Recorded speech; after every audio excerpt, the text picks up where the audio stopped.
अस्सलाम वालेकुम दोस्तों, कैसे हैं आप? अगर आप जर्मनी में स्टडी करना चाहते हैं अपनी मास्टर्स या पीएचडी स्टडीज, तो हम आज की वीडियो में डिस्कस करने वाले हैं कि आपकी रिक्वायरमेंट्स क्या हैं जर्मनी की पब्लिक सेक्टर यूनिवर्सिटीज जो कि 90% से ज़्यादा फ्री ऑफ कास्ट आपको स्टडी के मौके देती हैं। तो उसके लिए आपको ब्लॉक अकाउंट चाहिए, और क्या आप ब्लॉक अकाउंट का बगैर भी एडमिशन ले सकते हैं, दोनों ऑप्शंस हम डिस्कस करेंगे। इसके अलावा कुछ यूनिवर्सिटियां हम देखेंगे कि कौन कौन सी वो यूनिवर्सिटियां हैं जिसमें आप एडमिशन ले सकते हैं और उसका तरीक़ाकार क्या है, कैसे आपने एडमिशन वहाँ पे सिक्योर करना है और वहाँ पे आप वर्क कितना कर सकते हैं, ये सारी बातें, और वीज़ा प्रोसेस किस तरह आप करेंगे, और ये सारे जो एस्पेक्ट हैं वो आज की वीडियो में हम कवर करने वाले हैं। तो सबसे पहले रिक्वेस्ट ये है कि चैनल को सब्सक्राइब कर लें ताकि आपको मज़ीद भी स्कॉलरशिप इंफॉर्मेशन मिलती रहे। जर्मनी में मुख्तलिफ पब्लिक सेक्टर यूनिवर्सिटीज़ हैं जिनके नाम जो कि मोर देन 20 हैं, वो मैंने डिस्क्रिप्शन में डाल दिए हैं ताकि आपको सर्च करने में आसानी रहे।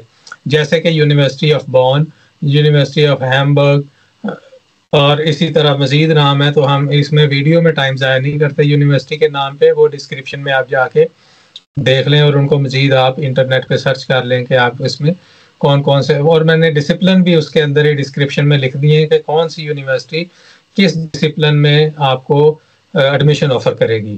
जैसे मैंने पहले बात की कि most of the German universities जो है वहाँ पे एडमिशन फ़ीस नहीं है कि आपकी सेमेस्टर की फ़ीस फ्री होती है, लेकिन आपको ब्लॉक अकाउंट चाहिए जिसकी अमाउंट जो है वो around about 992 euro per month बनती है, जो कि पर ईयर में अगर कन्वर्ट करें तो 11,904 यूरो, आप राउंड अबाउट 12,000 यूरो कर लें कि ये आपको ब्लॉक अकाउंट में रखवाने पड़ेंगे अगर आप जर्मनी में जाएंगे, और ये आपके पैसे वापस कर देंगी यूनिवर्सिटी मंथली, क्योंकि ये वो पहले होता था कि बिल्कुल फ्री होती थी एजुकेशन जर्मनी में, लेकिन हमारे भाइयों की हरकतें इस तरह की हैं कि अब उन्होंने ब्लॉक अकाउंट में पैसे रखवाने शुरू कर दिए। जब मैंने किया था स्वीडन से, तब वहाँ भी एजुकेशन फ्री थी, लेकिन अब वहाँ पे भी फीस अप्लाई हो गई है। तो Germany one of the country है जहाँ पे आप अभी भी फ्री एजुकेशन हासिल कर सकते हैं, लेकिन ये जो 12,000 यूरो है ये आपको पर मंथ के हिसाब से वापस मिल जाएगा, इसी तरह जिस हिसाब से उन्होंने आपसे डिपॉजिट किए हैं। अच्छा, सेकंड वे ये होता है कि अगर आप ब्लॉक अकाउंट के बगैर आपने एडमिशन लेना है, उसके लिए फिर आपको अगर फुली फंडेड मास्टर या पीएचडी मिलती है तो फिर आपको ब्लॉक अकाउंट की भी ज़रूरत नहीं होती, और ये यूजुअली होता है पीएचडी में, जिसको हम नेक्स्ट वीडियो में देखेंगे। लेकिन आज की वीडियो में मेनली हम देखेंगे कि आपने मास्टर्स में कैसे एडमिशन सिक्योर करना है जर्मनी की मुख्तलिफ यूनिवर्सिटियों में। उसके बाद नेक्स्ट जो क्वेश्चन आता है वो है लैंग्वेज का इशू।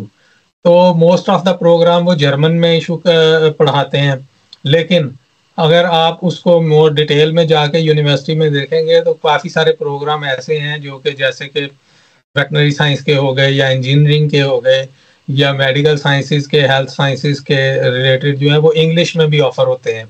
इसी तरह लॉ के भी कुछ सब्जेक्ट हैं, जैसे इंटरनेशनल लॉ है या यूरोपियन लॉ है, वो भी इंग्लिश में भी यूनिवर्सिटियाँ ऑफर करती हैं। तो आपने जर्मन में सेलेक्ट नहीं करना अपना कोर्स, आपने इंग्लिश वाला सेलेक्ट करना है, और उसके लिए बेटर ये है कि आप अपनी इंग्लिश प्रोफिशेंसी पे फुली रिलाई ना करें, क्योंकि आइट्स करें। आइट्स करके अगर आप अप्लाई करेंगे तो आपके जहाँ चांसेस पहले 50% है सिलेक्शन के, वहाँ पे आपके चांसेस 50% से बढ़ के 90+% चले जाएंगे। और आइट्स लाजमी करें, चाहे आपका 6 स्कोर आता है या 6.5 आता है, डजेंट मैटर, 5.5 भी आता है, डजेंट मैटर।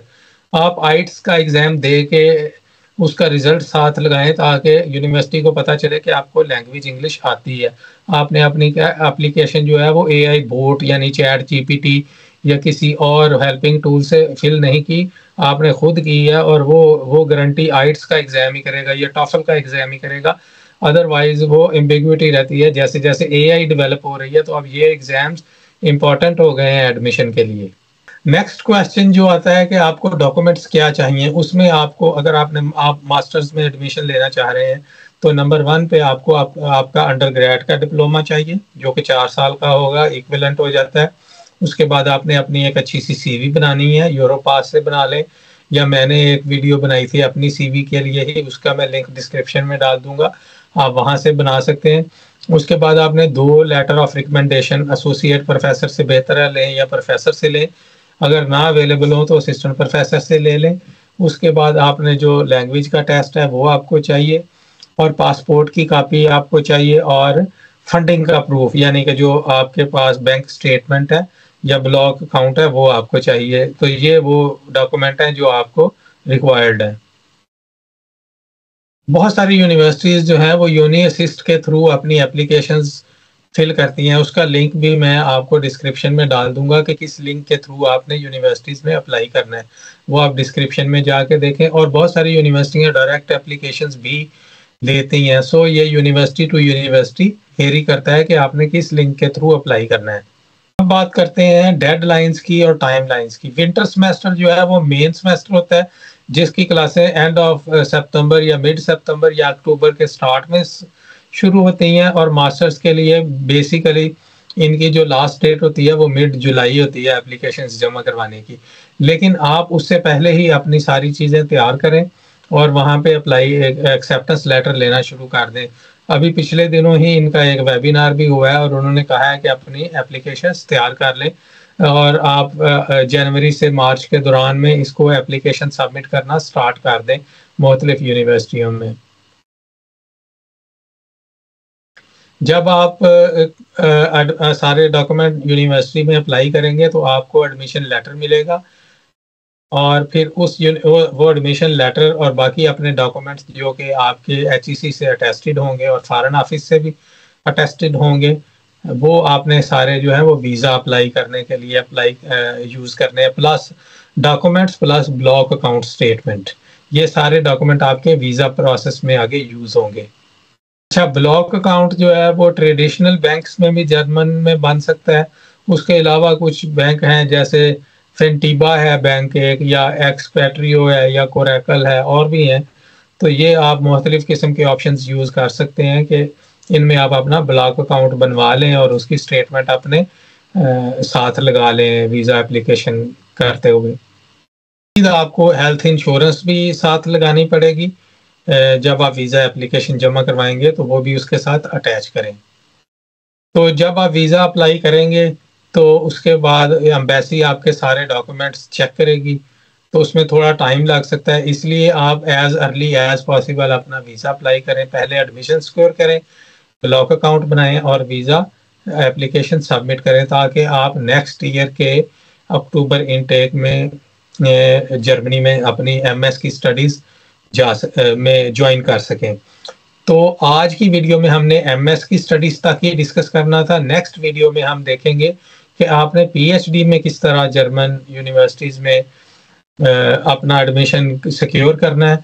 तो आज के लिए इतना ही, मिलते हैं नेक्स्ट वीडियो में। हम जर्मनी में PhD की एडमिशन, और वो भी फुली फंडेड, जो कि या डैड भी हो सकता है या और भी मैं डिफरेंट ऑप्शंस आपको नेक्स्ट वीडियो में डिस्कस करूंगा कि कौन कौन सी ऑप्शंस हैं जिसके थ्रू आप, जैसे एरिस्मस मंडस है, आप और भी हैं इसके अलावा भी यूनिवर्सिटीज़ की फंडिंग कैसे हासिल कर सकेंगे, ये हम नेक्स्ट वीडियो में डिस्कस करेंगे। आज के लिए इतना ही, मेरी तरफ से good luck for MS students. अल्लाह हाफिज़।